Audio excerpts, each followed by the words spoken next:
بسم اللہ الرحمن الرحیم۔ عیسیٰ غوجی کا تیسرا باب ہے قیاس، سبق نمبر 17 میں خوش آمدید۔ آج کے سبق کے اندر ہم قیاس استثنائی کا نتیجہ نکالنا کیا طریقہ ہے وہ ہم پڑھ چکے ہیں۔ اب اسی سے متعلقہ کتاب کی عبارت کو حل کریں گے۔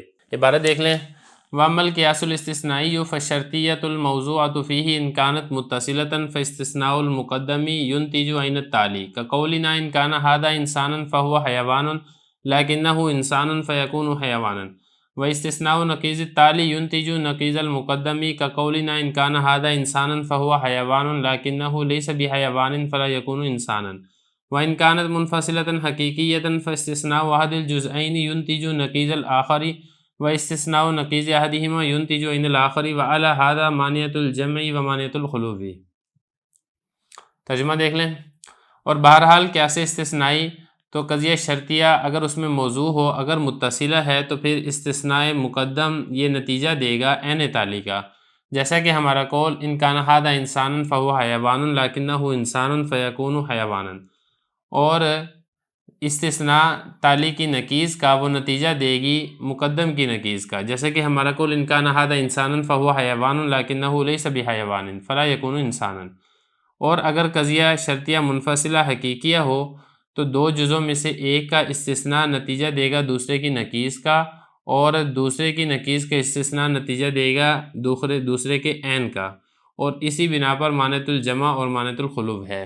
عبارت و ترجمہ ہو چکا ہے، اب چلتے ہیں اس کی تشریح کی طرف۔ تو دیکھیں، اس کی تشریح آپ کو تبھی سمجھ آئے گی جب آپ اس سے گزشتہ جو 5 سبق ہیں آپ اس کو صحیح تسلی اور تفصیل کے ساتھ نہیں دیکھ لیتے ہیں اور آپ ان کی ایک مرتبہ مشق نہیں کر لیتے ہیں، کیونکہ یہ جو مسائل ہیں ایک لمبی چوڑی بحث تھی جو کہ کتاب کی عبارت کے اعتبار سے بہت زیادہ مختصر ہے، لیکن اس میں ایک تفصیلی بحث ہے جس کو ہم نے 5 مختلف اسباق کے اندر ایک ایک کر کے تفصیل سے ذکر کیا ہے۔ آپ ایک نظر اس کو دیکھ لیں، اس کے بعد جب آپ ایک مرتبہ یہ والا سبق دیکھیں گے تو کتاب کی عبارت آپ کے لیے بالکل مکھن ملائی ہوگی اور آسانی کے ساتھ آپ کو سمجھ آ جائے گی۔ تو حضرت یہاں سے بتا رہے ہیں کہ قیاس استثنائی میں شرطیہ موضوع ہوتا ہے، جیسے کہ آپ کو معلوم ہے کہ قیاس استثنائی کے اندر جو صغرا ہے وہ قضیہ شرطیہ ہوتا ہے، تو یہ بتا رہے ہیں کہ اس کا جو موضوع ہے وہ قضیہ شرطیہ ہوتا ہے۔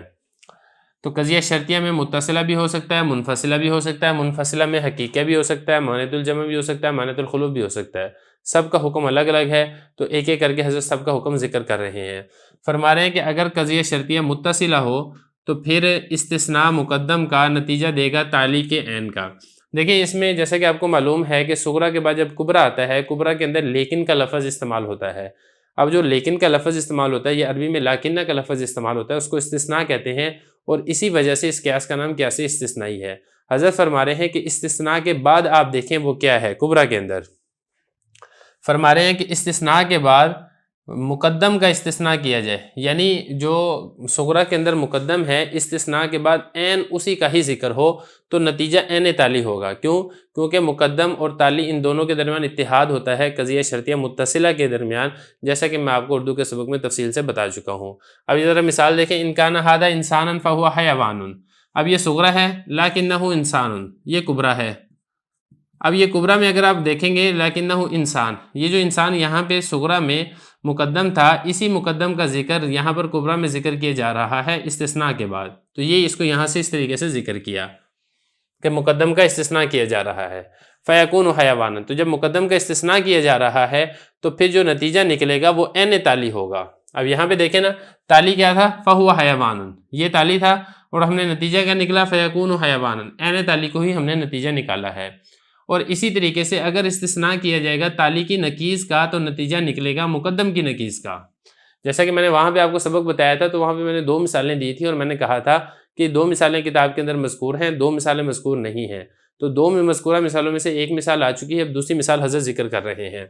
اب اس دوسری مثال کے اندر کیا ہے کہ جو استثناء کیا جا رہا ہے وہ تالی کی نقیض کا استثناء کیا جا رہا ہے، تو پھر نتیجہ کیا نکلے گا؟ نتیجہ نکلے گا مقدم کی نقیض کا، جیسا کہ ہمارا قول ان کان ھذا انسانا، یہ بنے گا مقدم، فہو حیوان یہ بنے گا تالی، لکنہ لیس بحیوان، اب یہ دیکھیں یہ کبرا ہے، اور کبرا میں استثناء کے بعد ذکر کس کا ہے؟ یہ جو تالی تھا نا فہو حیوان، اس تالی کی نقیض کا ذکر ہے۔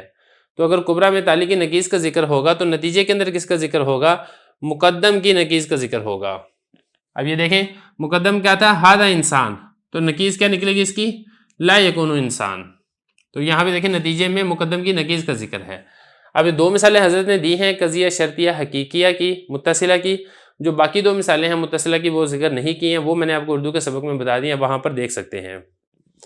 اور آگے بتا رہے ہیں کہ اگر قضیہ شرطیہ منفصلہ ہو، منفصلہ میں اگر منفصلہ حقیقیہ ہو تو 2 جزوں میں سے ایک جز کا اگر آپ استثناء کریں گے دوسرے کی نقیض کا نتیجہ آئے گا. اور اسی طریقے سے اگر آپ 2 جزوں میں سے ایک کی نقیض کا استثناء کریں گے تو دوسرے کا عین نتیجے کے اندر آئے گا. اسی بنا کے اوپر آپ مانعۃ الجمع اور مانعۃ الخلف کو قیاس کر سکتے ہیں. اب یہ کیسے آئے گا؟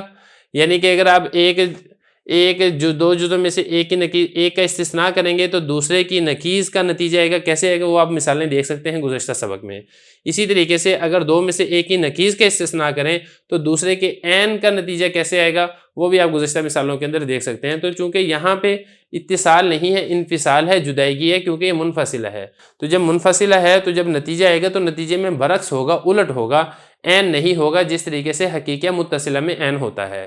باقی میں دوبارہ یہی والی بات دہراؤں گا کہ آپ کو اگر یہ سبق سمجھنا ہے تو آپ کو گزشتہ سبق سمجھنے پڑیں گے اور اس کو سامنے رکھ کے پھر آپ اس کو سمجھیں گے تو تب آپ کو کتاب کی عبارت حل ہوگی. اس کے بغیر آپ کو کتاب کی عبارت حل نہیں ہوگی.